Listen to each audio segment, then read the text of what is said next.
সবাইকে ধন্যবাদ। বিপ্লব নস্যাৎ হয়েছে আমি যদি বলি, সেক্ষেত্রে আপনারা বলবেন কি করে নস্যাৎ হয়েছে? এটা স্পষ্টতই সাধারণ মানুষের অধিকার কি ছিল? আওয়ামী লীগকে হটানো, ফ্যাসিবাদকে হটানো? সাধারণ মানুষের আকাঙ্ক্ষা চিরতরে আওয়ামী লীগ, বিএনপি কেউ ক্ষমতায় আসুক না কেন নীতিগত কোনো পরিবর্তন যাতে না হয় এবং তারা যে ফ্যাসিস্ট হয়ে ওঠে সেটাও যাতে না করতে পারে। রাষ্ট্রের সার্বভৌম ক্ষমতার মালিক কে? জনগণ। জনগণের পার্টিসিপেশন এখানে থাকে না, জনগণের মৌলিক অধিকার বাস্তবায়ন তারা করতে পারে না। ন্যূনতম যেই কাজ এই রাজনৈতিক নেতৃবৃন্দের, এবং তারা তার নিজের দলের স্বার্থ, দেশের স্বার্থ দুটোকে কারচুপির মাধ্যমে দলের স্বার্থই বাস্তবায়ন করে, দেশের স্বার্থ তারা করে না। যে কারণে আমরা দেখতে পাই যে দেড় দশক আওয়ামী লীগ ফ্যাসিস্ট ব্যবস্থা কায়েম করেছেন এবং মানুষকে জিম্মি করে রাষ্ট্রের সমস্ত কিছু জিম্মি করেছেন।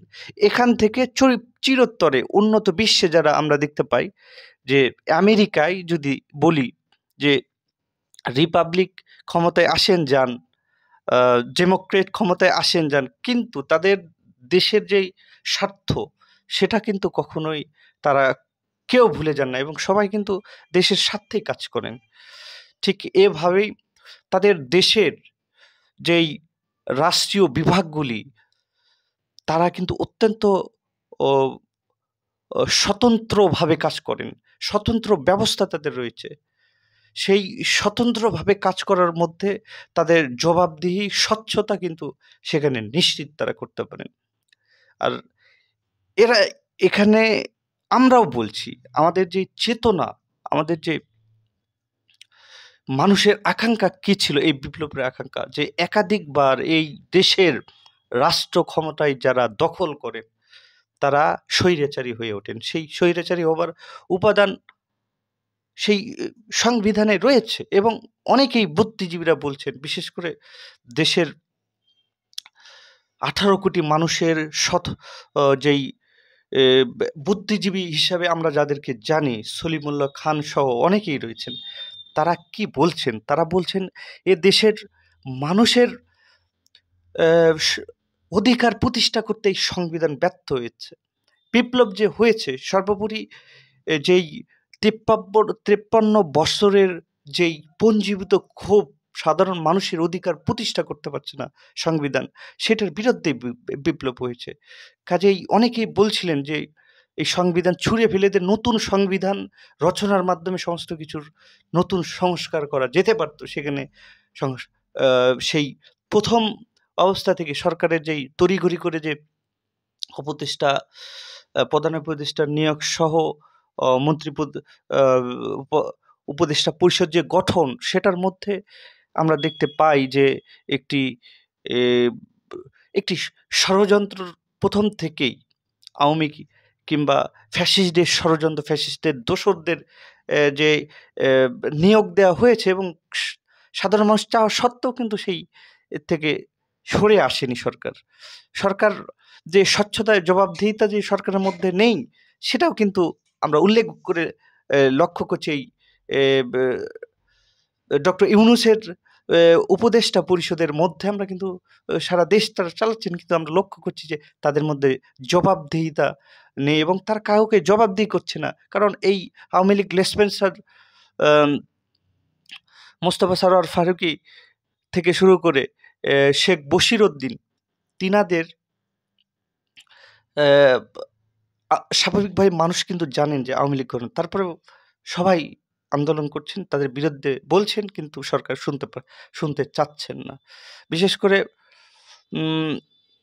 এই বিষয়গুলি জবাবদিহিতার আওতায় নেই, এটা আমরা বলতেই পারি যে সরকার জবাবদিহিতার আওতায় নেই। এবং সম্প্রতি যেই লন্ডনের এক সেমিনারে শফিকুর রহমান, জামাতে ইসলামের আমির, তিনি যে বক্তব্য দিয়েছেন, বিশেষ করে তিনি বলবার চেষ্টা করেছেন যে আমরা বারবার আওয়ামী লীগকে ফ্যাসিস্ট বলতে এটা পছন্দ করি না, কারণ তারাও তো আমাদের রাজনীতির অংশীজন, রাজনৈতিক পরিবারের অংশ। এটা নিঃসন্দেহে যৌক্তিক কথা, কিন্তু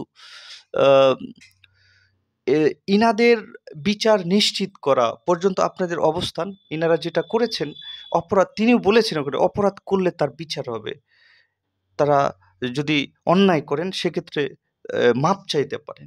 তারা অপরাধ অন্যায় দুটোই করেছেন, কিন্তু সেই অর্থে তাদের বক্তৃতায় কিংবা তাদের বক্তব্যের মাধ্যমে তারা যে অন্যায় করেননি সেটা কিন্তু সবসময় প্রমাণ চেষ্টা করবে, এবং জাতির স্বার্থবিরোধী কাজে তারা আহ, অর্থাৎ আওয়ামী লীগ ফ্যাসিস্ট দল জাতির স্বার্থবিধি, জাতির বিরুদ্ধে চারণ করছে না কোন, তারা অন্যায় করেছেন, অপরাধ করেছেন, মাপও চাচ্ছেন না, এবং তাদের যে বিচার হবে সেটাও কিন্তু তারা চাচ্ছেন না।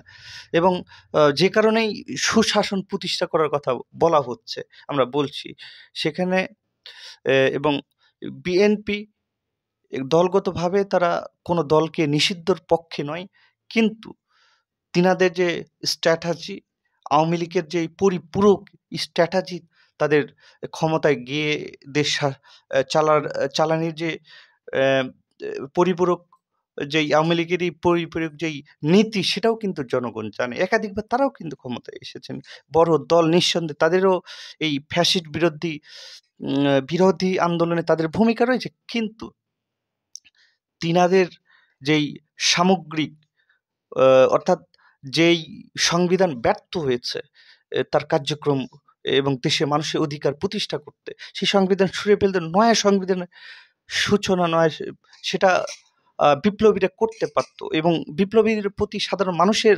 বুদ্ধিজীবীদের আকাঙ্ক্ষা এই ছিল যে দুদল একাধিকবার ক্ষমতায় পালাক্রমে যান এবং স্বৈরাচারী হয়ে ওঠেন। কাজেই আম, সরকারের অনেক বড় দায়িত্ব। সেই জায়গায় আমরা বলছি যে এই ঠুনকো, যেহেতু তারা প্রথমেই এই সংবিধানকে ব্যান করে নতুন সংবিধানের সূচনা করতে পারেনি, সেই জায়গায় ব্যর্থ হয়েছেন। এখন যেটাই বলুন না কেন সম্ভব নয়, যত করার সংস্কারই করুক না কেন, দেশের কাঙ্ক্ষিত মানুষের অধিকার সংবলিত, মানুষের অধিকার প্রতিষ্ঠা করবার, মানুষের আকাঙ্ক্ষা প্রতিষ্ঠা করবার সংবিধানে ইনারা তৈরি করতে পারবেন। যে কারণে ইনাদের ভেতরে জবাবদিহিতা কিংবা বিভিন্ন জনগণের যে পালস বুঝছেন না, সেটাও কিন্তু বিবেচিত হচ্ছে। কাজেই জনগণের অধিকার আপনাদের বুঝতেই হবে। যদি না বুঝতে পারেন, বারংবার এইভাবেই জনগণকে এর দায় নিয়ে জনগণকেই এর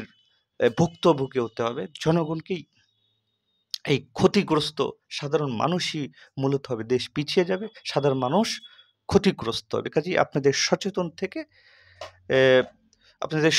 থেকে কাজ করে যাওয়া উচিত, এবং জনগণের অধিকার যতদিন পর্যন্ত প্রতিষ্ঠা না হয় ততদিন পর্যন্ত আপনাদের লড়াই সংগ্রাম এবং আহ, যৌক্তিক তথ্যভিত্তিক আলোচনা করে যেতে হবে, যাতে করে সাধারণ মানুষও বুঝতে পারে এই সংবিধানে স্বৈরাচারী হওয়ার উপাদান রয়েছে, এবং সাধারণ মানুষকে তথ্যভিত্তিক আলোচনা করে, যারা বুদ্ধিজীবী রয়েছেন, সাংবাদিক, লেখক, আহ, প্রত্যেককে ঐক্যবদ্ধ হয়ে দেশের মানুষের স্বার্থে এই সংবিধানের সংস্কার প্রয়োজন, এবং এটার বুদ্ধিভিত্তিক আলোচনাও মানুষের মাঝে করতে হবে, তাতে করে মানুষ বুঝতে পারে এই সংবিধানের মধ্যে স্বৈরাচারী হওয়ার উপাদান রয়েছে। সবাইকে ধন্যবাদ।